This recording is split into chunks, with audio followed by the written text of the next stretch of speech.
Bonjour à tous, ici c'est Lily et License to Quilt et un nouveau projet aujourd'hui. Je reviens un peu sur les projets nommés in the hoop, c'est-à-dire dans la machine à broder, des produits qui se font directement, des designs qui s'exécutent directement dans le cadre de broderie. Et aujourd'hui, je vais vous présenter un design qui provient d'Australie, d'une designer que j'aime beaucoup. Sa compagnie s'appelle Sweet Pea Embroidery Design. Probablement, il y en a d'entre vous qui la connaissent déjà. On va faire ce projet-là, qui est un petit centre de table et qui s'appelle donc Citrus Slice Table Center. Ça veut dire Citrus Slice, ça veut dire des tranches d'agrumes, voilà, et center table, centre de table, voilà, donc c'est pas compliqué. Je vais vous montrer pas à pas comment ça se passe quand on veut faire un projet in the hoop. Pour avoir les designs d'Alison Nash, elle s'appelle comme ça, cette créatrice australienne qui est la propriétaire de la compagnie Sweet Pea. Il faut aller sur son site, bien entendu. Ne vous inquiétez pas pour ça, je vais vous laisser le lien dans la description de cette vidéo. Mais pour info, c'est swpea.com. Quand vous allez sur son site, vous choisissez un modèle. Bien sûr, vous créez un compte client déjà. Et après, vous téléchargez, c'est payant bien entendu. Vous téléchargez et il y aura les fichiers de broderie pour toutes les machines ou alors parfois elle demande de choisir le bon fichier pour votre machine. La mienne, c'est une Brother dont mes fichiers sont de type PES. Et donc, vous aurez également des fichiers PDF avec toute la description de votre projet, le nécessaire des tissus, pas à pas illustré, comment utiliser son fichier, donc son design. Et c'est ce qu'on va faire nous aujourd'hui. Donc il y a de nombreuses pages, c'est vraiment très très bien expliqué, très détaillé. Euh, voilà, même comment assembler les blocs à la fin. Le fichier, une fois que vous l'avez téléchargé, vous le stockez sur une clé USB. Moi, c'est ce que je fais d'habitude. Je mets tous mes fichiers de broderie sur une clé USB. Et là, j'organise par des grands dossiers. J'ai un dossier, par exemple, Sweet Pea, j'ai un dossier Embroidery Library, j'ai un dossier, donc par créateur, par catégorie de design, j'ai un dossier Free Motion, enfin plusieurs dossiers comme ça, vous ne vous trompez pas. Pour réaliser des projets in the hoop, mon conseil est que ce soit quilt ou autre chose, d'utiliser un stabilisateur qui est soluble à l'eau. Et là, je vous présente le stabilisateur soluble à l'eau fabriqué par Bozal. Vous connaissez cette marque, c'est une super qualité. Il est intéressant parce qu'il stabilise la broderie, mais une fois que vous avez fini, quand vous le passez au lavage, il disparaît. Pourquoi je vous le recommande celui-là?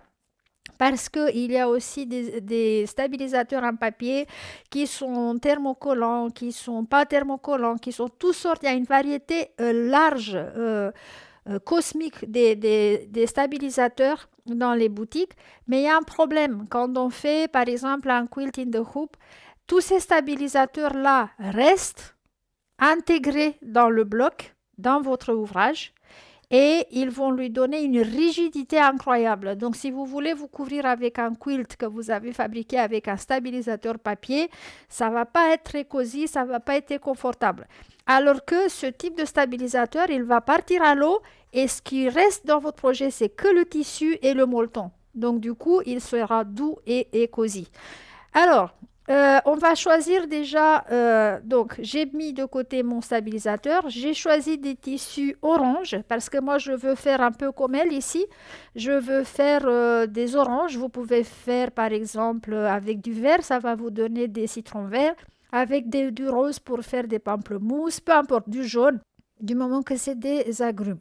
Donc j'ai choisi mes tissus orange et puis après je choisis aussi les fils de broderie. Dans mon cas, je vais chercher ici dans ma boîte des nuances d'orange et j'en ai quelques-unes ici.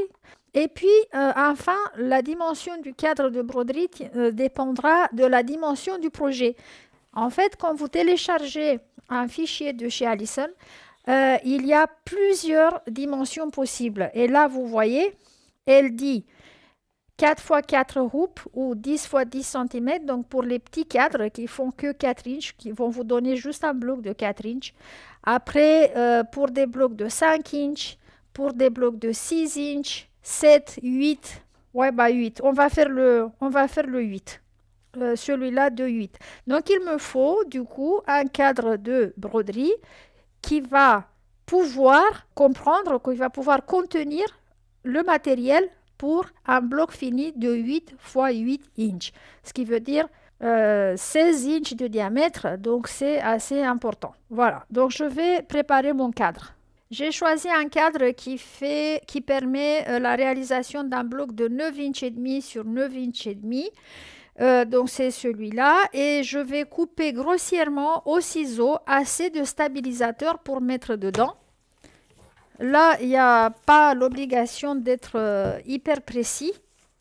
Et on va faire cette opération 8 fois parce qu'en réalité, il y a 8 blocs. Pour construire déjà les 8 blocs, après, on va les assembler et je vais vous montrer parce que ça, c'est un gros problème pour beaucoup de monde. Quand on fait un bloc in the hoop, comment on va les assembler pour avoir le produit final? C'est hyper simple, vous allez voir, mais on va commencer par le début. Donc, je vais couper assez de stabilisateur ici pour pouvoir le mettre dans mon cadre. Et je vais vous rappeler, quand on va mettre du tissu ou quoi que ce soit dans un cadre de broderie, il faut le mettre de manière à ce qu'il soit bien tendu. Cette fois, mon cadre n'a pas de la colle dessus. Je n'ai pas besoin pour ça de mettre de la bande adhésive. Donc, vous voyez, là, il n'est pas bien. Alors, ce que je vais faire, je vais tirer délicatement et je fais attention à ne pas déboîter le cadre quand je tire sur mon stabilisateur. Ça, c'est un pas hyper important. C'est pour ça que je vous montre exactement geste par geste parce que c'est la clé de la réussite de votre projet. Si votre cadre n'est pas bien assemblé, vous n'allez pas réussir, ça va être moche comme tout parce que le tissu va bouger dans tous les sens. Alors, une fois qu'on a obtenu ça, voilà, là c'est bon, il est bien tendu et on peut le mettre dans la machine. J'ai inséré mon cadre dans la machine, j'ai préparé mon premier fil ici, orange, et dans la canette, j'ai mis du blanc. Ça n'a aucune importance que vous mettez dans la canette parce que ça ne va pas se voir.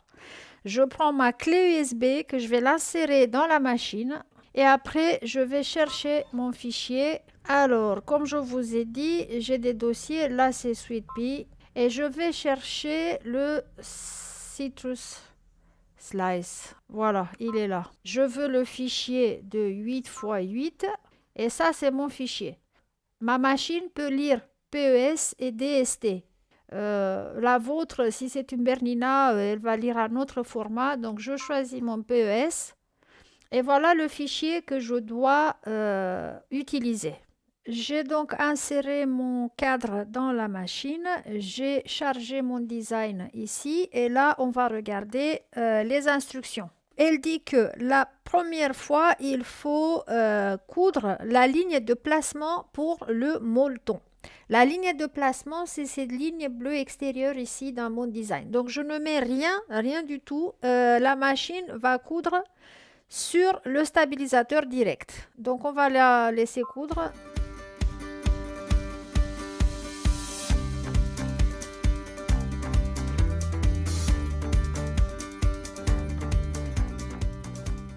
La ligne de placement sert à nous guider où on doit placer notre molleton ou tissu et quelle quantité qu'il nous faut. Donc là, j'en conclus qu'il me faut un bout de molleton assez grand pour couvrir ce triangle-là.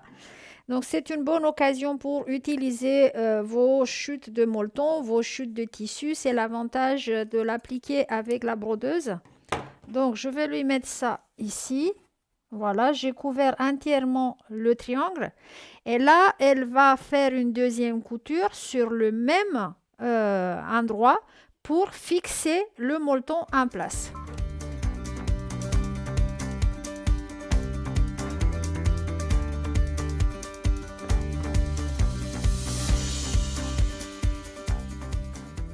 Prochain pas est de découper le molleton autour de la couture. Donc pour ceci, je vais sortir mon cadre de la machine et avec un ciseau assez fin, pas un ciseau grossier, je vais découper à distance de 1-2 mm de la couture. Attention, pas couper dans la couture. Donc je préfère le tirer un peu vers moi et aller tout doucement autour de ce triangle-là pour découper le molleton.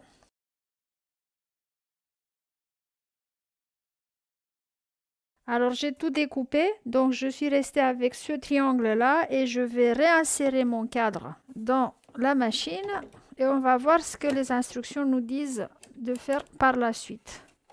Ok. Alors, donc on a découpé ça.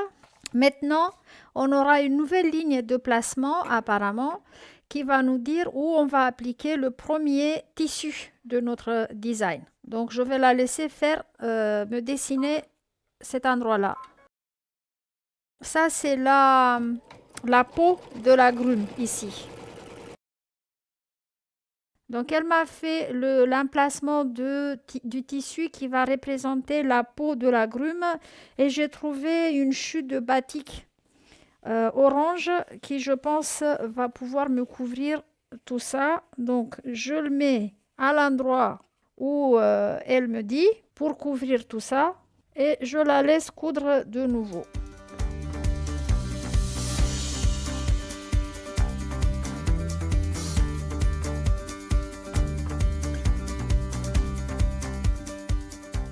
Et pareil, il faut maintenant qu'on enlève le cadre de la machine et que l'on découpe surtout cette partie-là de l'intérieur de notre tranche de orange.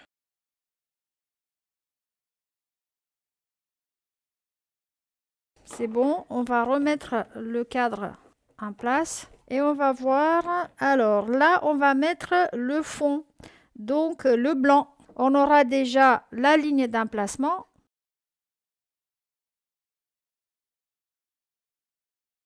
Il me faut donc un tissu blanc assez grand pour couvrir cette portion-là qu'elle m'a dessinée ici. Et là, elle va fixer en place le tissu blanc.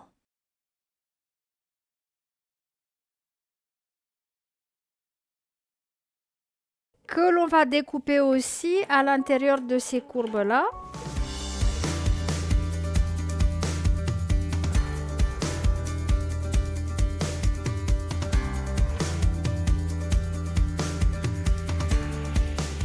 On va tourner la page et on va voir maintenant, elle nous demande de commencer à placer les tissus orange qui représenteront l'orange en lui-même. Donc on aura pareil, d'abord la ligne de placement. Voilà, elle va le fixer en place. Je vais le découper et je vais faire pareil pour l'autre moitié de mon fruit ici. Je vais mettre un autre tissu que je vais découper pareil. J'ai fini d'appliquer mes deux moitiés de ma tranche d'orange. Je n'ai pas découpé les extérieurs parce que j'aurai besoin de ça plus tard pour assembler. Donc j'ai découpé juste à l'intérieur. Et là, la machine arrive à un point où elle va faire le matelassage de la partie du milieu. Donc je vais la laisser faire.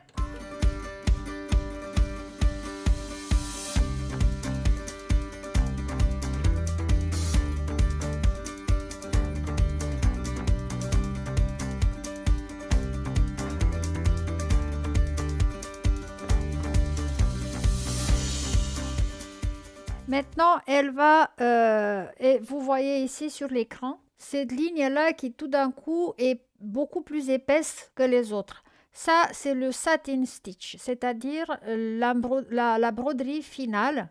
Elle va nous faire ça 3 fois.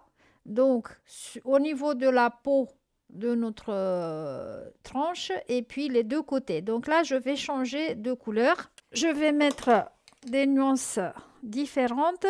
Et je la laisse faire.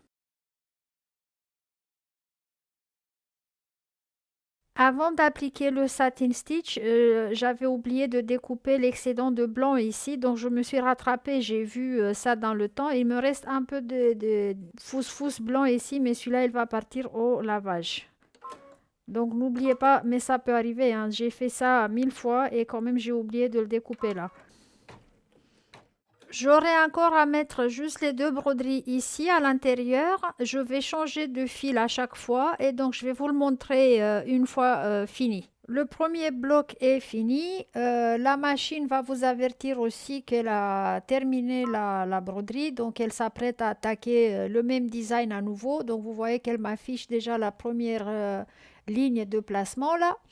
Je vais faire encore 7 parce qu'il nous faut un total de 8. Je vais faire encore 7 et après on va discuter nettoyage et assemblage. Une fois que j'ai fini mes 8 blocs, là il faut les nettoyer. Donc pour les nettoyer c'est assez simple. On va prendre un repère, la ligne, les deux lignes extérieures de notre triangle et on va couper à un demi-inch distance. Il nous faut ce demi-inch là pour l'assemblage plus tard. Donc, je vais chercher sur ma règle une ligne de demi-inch, je la surpose sur ma ligne de couture et je coupe.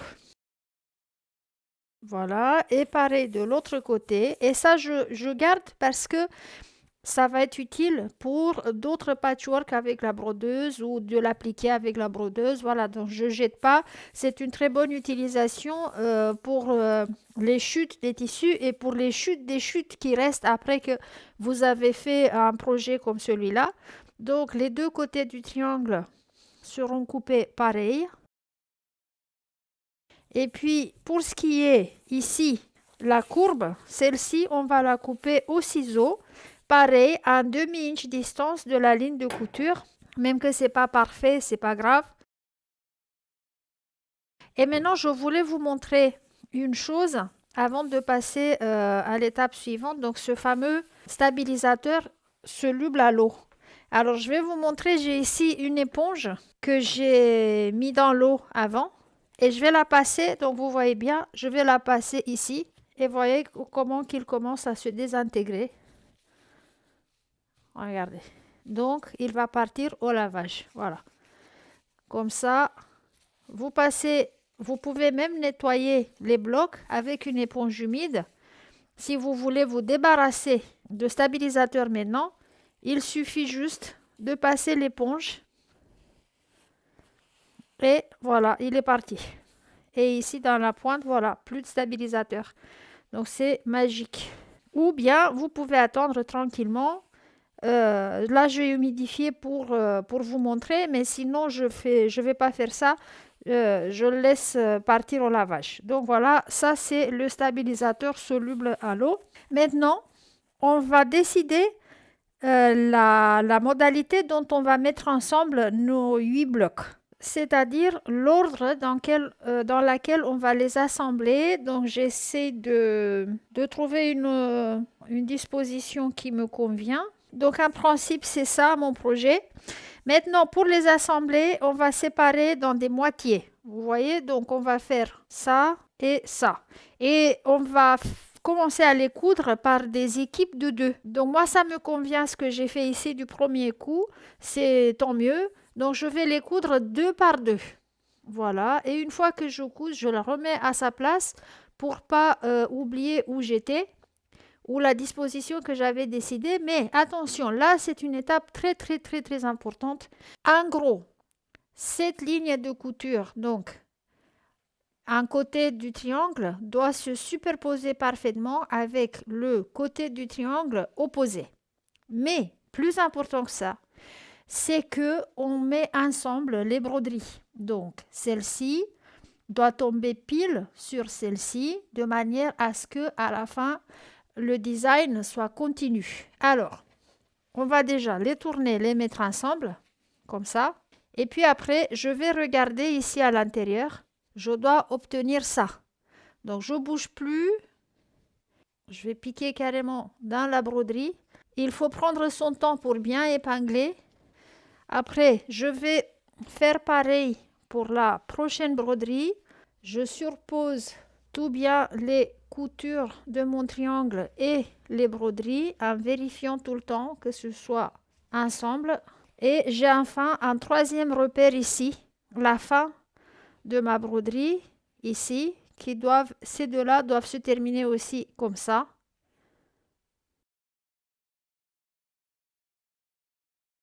Et puis, je peux mettre encore une épingle au milieu. Donc, je vais chercher ma couture d'ici et je vais sortir avec l'épingle dans l'autre. Et là, c'est bon pour coudre. Donc, je vais commencer à coudre ici, dans le coin supérieur. Ne commencez jamais à la pointe parce que c'est difficile. Je vais encore mettre une épingle dans les coins de mes triangles. Et puis pour l'assemblage, maintenant, soit vous pouvez faire avec un pied double entraînement si vous en avez un. Sinon, il n'y a pas beaucoup de couches. Donc normalement, un pied normal, ça va le faire. Et donc on va coudre. La couture doit être appliquée à 1 mm vers l'intérieur à partir de cette couture-là. Donc un poil à l'intérieur. Tout doucement vers là que je vais coudre.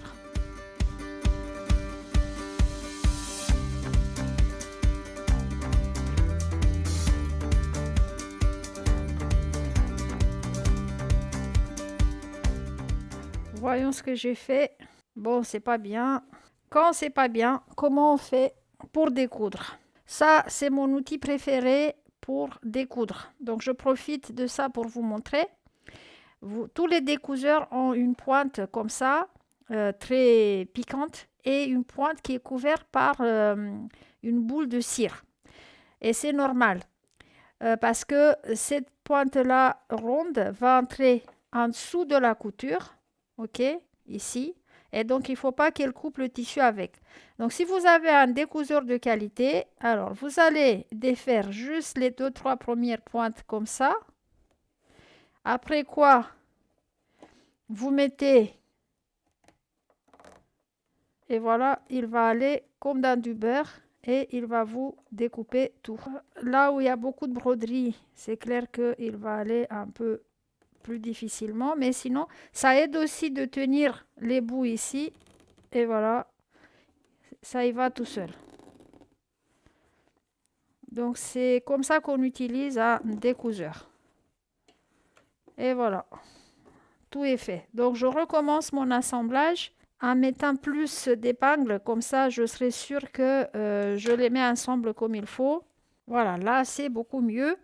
Je vais faire 4 équipes des deux comme ça. Et je vais ouvrir les coutures au repassage avec même de la vapeur si possible parce qu'il faut que ce soit bien plat. Une fois que j'ai fait mes groupes des deux, je vais les coudre ensemble pour faire les groupes des 4 qui vont représenter les deux moitiés de mon centre de table.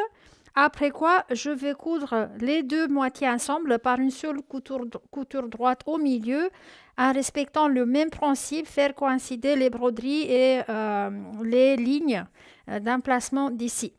Il y a 2 choses que je dois vous montrer avant de faire ça. Donc, on va retourner ça à l'envers et ici, vers la pointe de notre bloc, on va diminuer un petit peu toutes ces quantités de tissu avec le ciseau sur une courte distance, donc juste au niveau de la pointe, pas plus. Et je vais faire ça pour mes 4 blocs. Et puis la deuxième chose que je voulais vous montrer, parce que je vous ai dit tout à l'heure que vous pouvez mettre de la vapeur pour les repasser ces blocs bien droits, mais pour pouvoir mettre de la vapeur sans que le stabilisateur colle à votre tapis de repassage, mettez plutôt avant ça une feuille de papier cuisson sur votre table de repassage et puis vous mettez le bloc dessus et après vous pouvez donner de la vapeur. Ne mettez pas de la vapeur sur l'envers parce que le stabilisateur risque de coller à votre fer à repasser. Donc ici vous repassez sec et puis ici avec le papier cuisson en dessous vous pouvez aller avec de la vapeur. Donc je vais assembler maintenant tous mes blocs, faire le grand cercle. Mon cercle est fini, donc je vais vous le montrer vite fait. J'ai préparé son dos ici. Donc, j'ai pris deux bouts de tissu que j'ai cousu ensemble en laissant ici une ouverture pour pouvoir retourner mon ouvrage à l'endroit après. Vous pouvez également mettre un dos classique et avec un biais tout autour. Alors moi, je vais suivre les instructions de Alison. Et donc, je mets mon cercle endroit contre endroit en visant à avoir quand même la ligne quelque part au milieu si possible. Et je vais coudre à l'intérieur de ces lignes-là tout autour de mon cercle. Donc, je vais épingler un peu pour que ça ne se balade pas trop. Et donc, je vais faire une couture normale, classique, tout autour de mon cercle. Et à l'intérieur de ces lignes-là. J'ai bien cousu les deux ensemble. Et là, je prends un ciseau cranteur et je vais aller découper tout ce cercle-là au plus près de la couture extérieure, la première couture extérieure, sans couper dans la couture, bien entendu. Si vous n'avez pas de ciseau cranteur, alors vous prenez un ciseau classique, vous découpez par contre un petit peu plus loin et après vous faites des entailles tout autour jusqu'à la couture sans couper dans la couture. Ça, c'est très important. Je trouve que c'est plus rapide et plus facile avec le ciseau cranteur, donc je vais découper tout ça tranquillement.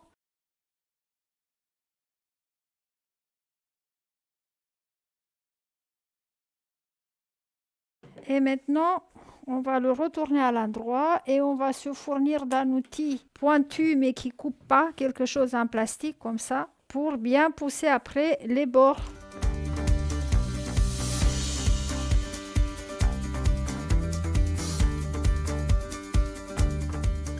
Et je vais fermer cette ouverture-là avec un point invisible, couture manuelle cette fois. J'ai fini ma couture à l'arrière qui est vraiment invisible. Donc ça, c'est le dos. Et maintenant, on va regarder le devant. Voilà.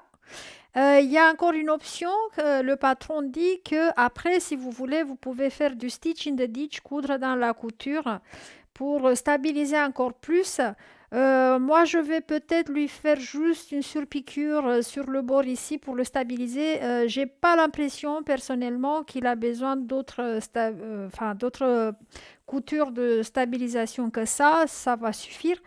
Et puis, si vous arrivez à faire celui-là, vous serez parfaitement prêt et formé pour faire un grand quilt avec la brodeuse. Et je vais vous montrer un que j'ai fait à partir du même site de Alison Nash de Sweet Pea Design. Le voilà. C'est un patron qui s'appelle New York Beauty. New York Beauty est un des grands classiques du patchwork américain. Traditionnellement, il est fait avec des tissus vintage. Moi, j'avais dans ma réserve fédérale, j'avais des fat quarter couleur arc-en-ciel et j'ai préféré faire avec ces couleurs vives. Et de ce fait, je l'ai nommé, mon New York Beauty s'appelle Manhattan Henge. C'est un phénomène qui se produit rarement dans une certaine rue de Manhattan. Le lever et le coucher du soleil est un vrai spectacle. Donc ça, je vais vous mettre le lien en dessous pour trouver les fichiers électroniques pour faire ce quilt-là.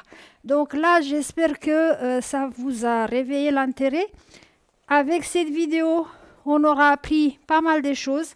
On aura appris à faire du patchwork avec la brodeuse. On aura appris à faire de l'appliqué avec la brodeuse.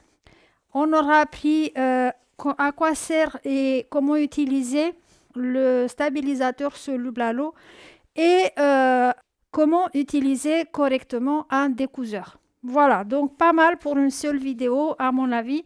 Je vous laisse là et on va se revoir bientôt avec d'autres aventures chez License to Quilt. Au revoir les amis.